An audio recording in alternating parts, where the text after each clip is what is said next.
ეს მანქანა ალბათ ყველას კარგად გეცნობათ. ულამაზესი C63-ია ნიკა აბაშიძის. ამ მანქანაზე ბევრი ვიმუშავეთ და ძალიან ბევრი რამე გავაკეთეთ, მაგრამ დღეს ამ ვიდეოში თქვენი ყურადღება მინდა გავამახვილო მინების დამუქებაზე. ამ მანქანის წინა გვერდითა მინებზე მანამდე სანამ კანონი შეიცვლებოდა ჩვენ მქონდა დაკრული Smart Series 70 სტეკის ფირი, რომელიც იყო 40%-მდე. იმის მერე კანონი შეიცვალა, დღევანდელი კანონმდებლობის თანახმად 60%-მდე შეგვიძლია რომ წინა მინები დავბუროთ. მოკლედ ეს ფირი მოხსენით, დავაკარით სტეკის Smart Series 45, ეს არის ლეგალური 60%-მდე დაბურო. დააკვირდით როგორი ვიზუალი აქვს.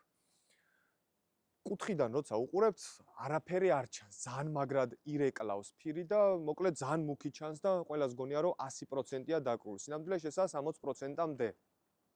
თუ გინდათ ხარისხიანი ფირი, ათერმალური, რომელიც შეამცირებს სითბოს, დაბლოკავს მზის ულტრაასფერ სხივებს, ჩვენ აქ ვართ და ჩვენ გვაქვს ესეთი საუკეთესო ფირი.